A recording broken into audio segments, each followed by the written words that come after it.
उसका बचपन का प्यार है, तो संत को लाज होती है, गुरु को लाज होती है, ये इस पहाड़ के नीचे दब जाएगा, कोई तरीका नहीं बचता। अब संत प्यार के समुंदर होते हैं,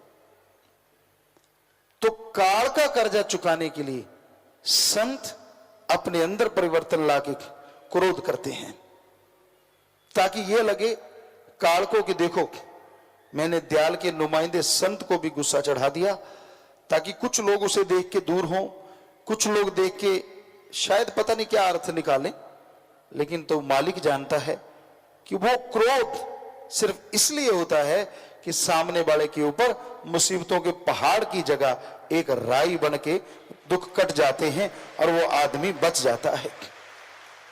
होता कभी कभार है किसी किसी के साथ। तो इसलिए कबीर जी ने लिखा, संतों का क्रोध भी दाती होता है, दुनियादारी का प्यार भी घाती होता है, घातक। कई बार आपसे चर्चा की, आपसे प्यार करेंगे अगर आप ऑफिसर हैं, आपसे प्यार करेंगे अगर धन दौलत जमीन जायदाद अच्छी है, आपसे प्यार करेंगे अगर आपकी राज पहुंच है, आपसे प्यार करेंगे घर में बहू बेटी बहन अच्छी है। ये कलयुग है, ये कलयुग की नगरी है, तो उनका प्यार घातक है और आप बड़े भोले बड़े बन जाते हैं, हमारी बात सुनते ही नहीं, यारी दोस्ती डालते हैं, घर के अंदर तक ले जाते, जान ना पहचान तू मेरा मेहमान, धक्के से उसको अंदर बिठा लेते हैं। तो वो घातकी होगा ना आपके लिए, वो आपसे प्यार करने नहीं आया, उसका मकसद कोई और है, वो मतलब परस्त है।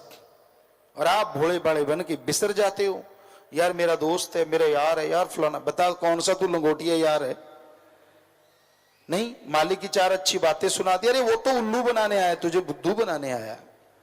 मालिक की बातें किसी से सुन के खुश होना है तो फकीर की सुना करो ना, जो आपको कभी भी धोखा नहीं देगा।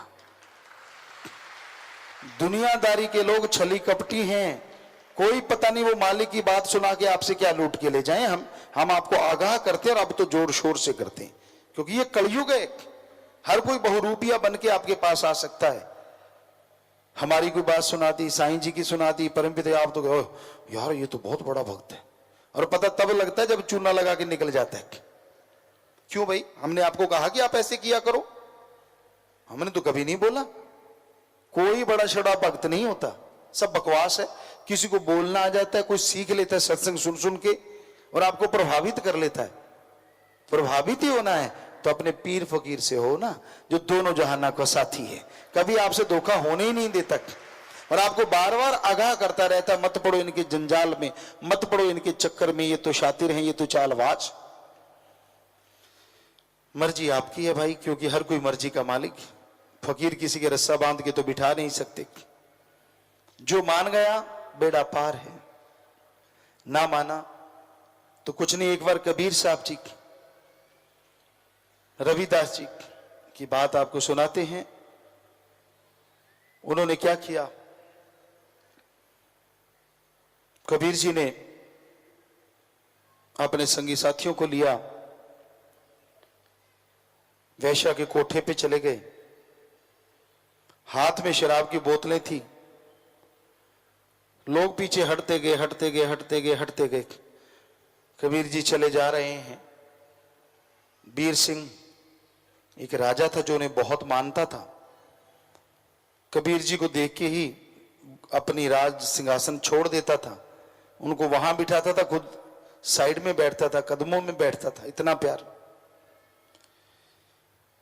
तो कबीर जी वहां पहुंचे, हाथ में बोतलें हैं दो, वैश्या चल रही है, कुछ नीच जात के लोग जिनको लोग कहते थे उस समय, वो भी चल रहे हैं।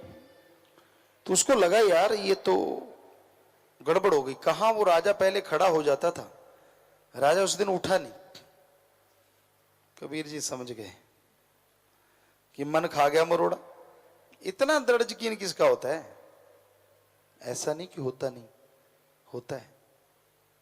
सहजो बाई कहती भगवान भी सामने आ जाए ना तो मैं झाड़ू लगाने वाला जैसा मानूंगी, भगवान ने आना तो गुरु का रूप धारण करके आए, वरना ना आए। ऐसा भी होता है दृढ़ यकीन। तो कबीर जी ने देखा कि इसका पुर्जा तो हिल गया, ये तो गया जरा सा दिखाने से ही। तो लाज भी होती है ना गुरु को अपने शिष्य की।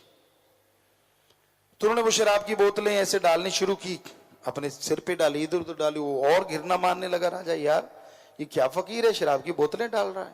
तो रविदास जी साथ थे, वो भाग के गए, कहने लगे क्या हो गया तुझे?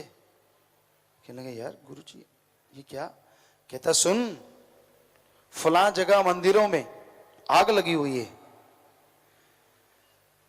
पुरी में, तो ये कबीर जी तो उस आग को बुझा रहे हैं और कोई तरीका नहीं है, ये कर्म काट रहे हैं, वहां इनके भक्त रह रहे हैं, आसपास भक्त हैं, अगर आग फैल गई तो वो सारे जल जाएंगे।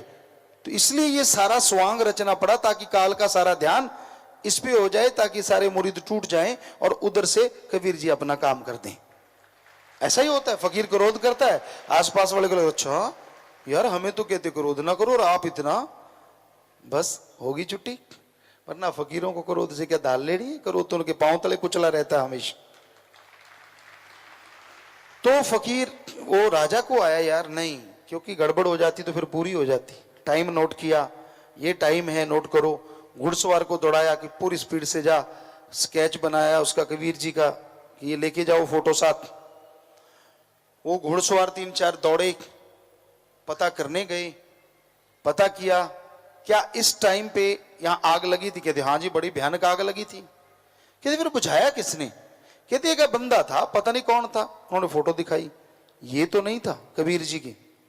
कहते अरे अरे यही था, यही था, इसी ने आग बुझाई है। पता नहीं यार कमाल कर दी इस आदमी ने, अकेला ही आग बुझा गया, पता नहीं हद कर दी, सब लोग ढूंढ रहे हैं वो मिल नहीं रहा।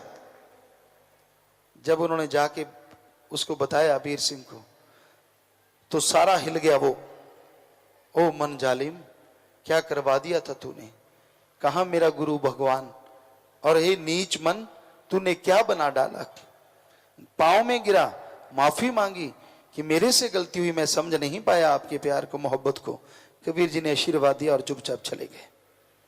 सो कहने का मतलब ये काल की नगरी है, हर कोई वीर सिंह नहीं बन सकता, मन मरोड़ा कब चढ़ा दे कुछ पता नहीं चलता। सो काल की इस नगरी में, कलयुग में, फकीर तो अपने मुरीद की, अपने औलाद से बढ़ के संभाल करते हैं कि मेरे बच्चे को कोई तकलीफ ना आए, उसे कोई दुख ना आए। और आज के कलयुगी बच्चे ऐसे होते हैं जो हर बात पे क्यों, किंतु, परंतु, ये नहीं हुआ, वो नहीं हुआ, फलां जगह ऐसे क्यों हुआ, सब भुला देते हैं सतगुरु की रहमतों को, सब भुला देते हैं उसकी कृपा दृष्टि को। उनका एक ही मुद्दा होता है, मेरे साथ ऐसा, उसके साथ वैसा, इसके साथ ऐसा। फकीर द्वेष क्यों करेंगे? क्या एक को राजपाट देना जो दूसरे को नहीं देना, या एक से कंधे पे चढ़ के नाचना है जो दूसरे के नहीं नाचना। और हमने देखा है लोग अपने बच्चों में कमियां नहीं निकालते, फकीरों में जल्दी निकाल देते हैं। अपने बहन भाई की कोई कमी नहीं होती, उनको लगता है वो तो पाक पवित्र है, कमी है तो फकीर में। और ये नहीं पता कि कौन क्या क्या गुल खिलाता है तब जाके अति होती है, ऐसे नहीं हुआ करती। सब बुला देते हैं मालिक के प्यार को, बड़े छली कपटी हैं इस संसार के लोग। शायद बुल्ले शाह ने इसी वजह से कहा था, चल बुल्लिया उत्थे चलिए जिथे होन अकल दे अन्ने, ना कोई साडी जात पछाणे ते ना कोई सानू मन्ने। शायद वो इतने तकलीफ में आ गए लोगों के छल कपट देख के कि मुंह पे कुछ और है यार, इनके दिमाग में चल कुछ और रहा है, कचरा भरा हुआ है। ये दिखाते हैं बड़ी श्रद्धा भावना, बड़ा प्यार, और अंदर इतना छल, इतना जहर भरा हुआ है हद से ज्यादा। लानत ऐसे मुरीदों पे, लानत ऐसे माँ बाप पे जिन्होंने ऐसी औलादों को जन्म दिया, गिरगिट से बढ़ के हैं। तो शायद फकीर ऐसे नहीं लिखते, जब कोई बात आती चल बुल्ले उठे चलिए, कि वहां चलें या होन अकल दे अन्ने, जो दृढ़ यकीन वाले हों, जिनको अकल ही ना हो, तमीज ही ना हो, ना कोई साडी जात पछाणे, ना ये पूछे तू कौन है, क्या करता है, क्या नहीं करता, मस्त हो मालिक के प्यार में, और ना कोई सानू मन्ने। सो कहने का मतलब कि जब कोई मानेगा ही नहीं तो फिर तकलीफ किस बात की। और जो मस्त मलंग होंगे तो फिर वो सिर्फ मानती है, दूसरी बात नहीं आती। फकीर को दर्द होता है, माँ बाप को लगता है हमारी औलाद, भूल जाते हैं सतगुर उन्हें अमृत पिला पिला के बड़ा करता है। आपने सिर्फ दूध पिलाया और आपकी औलाद हो गई, और जिसने अमृत पिलाया उसकी कोई औलाद ही नहीं, उसका कोई बच्चा ही नहीं, आप ही सब कुछ हैं। बड़ा अजीबोगरीब है ये दुनिया, बड़ी अजीबोगरीब। सो काल की नगरी है, कभी न कभार ऐसी बातें ख्याल में आ जाती हैं जब दुनिया का रवैया देखते हैं। कहाँ तो वो वीर सिंह कि मेरे कर्म कट गए, गुरु ने ऐसा किया, और कहाँ आज के कलयुगी इंसान, कोई बात हो जाती है तो वो गुरु को इतने दोष इतने मरते हैं, पूछिए मत। कभी कमी नहीं निकालेंगे अपने बच्चों पर। सारे ऐसे नहीं है, ऐसे भी होते हैं। किसी बच्चे ने गलती की, हमें अच्छी तरह याद है और वो बात हमेशा याद आती है। बहुत गलती की और उस बच्चे ने शायद अपने माँ बाप को नहीं बताया कि मेरी गलती है। शायद उसने कुछ कहा ऐसा, हमें अब किसी को झूठा इल्जाम नहीं लगाते, क्या कहा क्या नहीं कहा कि मैं भक्ति नहीं कर सकता, मैं तो अब नहीं रह सकता, मैं तो राम नाम नहीं जपूंगा। तो उस बाप ने उसकी बाजू पकड़ी, घसीटते हुए हमारे पास लाए, गुरुजी मैंने आपको सौंपा, भक्ति करे मरे खपे कैसा रहे आप जानो और ये जाने। मेरे लिए तो मस्ताना जी के वचन सच्चे हैं। जिस दिन ये यहां आ गया था मेरे लिए, मैं इसके लिए मरा, ये मेरे लिए मरा, सवाल ही पैदा नहीं होता। तो मजा आया उस बाप के। आज भी हम उदाहरण दे रहे हैं कि ऐसे भी माँ बाप होते हैं जिनको सतगुरु पे दृढ़ यकीन होता है, नहीं यार मेरा सतगुरु सही है, चाहे बच्चे कुछ भी कहते रहे। और लेकिन ज्यादातर ऐसे ही होते हैं, बच्चे ने जरा सा कहा नहीं और माँ बाप के सारी सेवा सारा सुमन निकल के बाहर आ जाता है। कहते हैं पता ही नहीं चलता कि कब सारा सिमरन सेवा सारी निकल के बाहर आ गई। तो ये अजीबो गरीब दुनिया है, अजीबो गरीब नगरी है, काल की नगरी है। सो भक्ति कीजिए, सुमरन कीजिए, ताकि मालिक की रहमत बरसती रहे और आप बुराइयों से बचे रहें। मालिक से ओढ़ निभे, यही मालिक से दुआ करते हैं और आप सबको आशीर्वाद कहते हैं।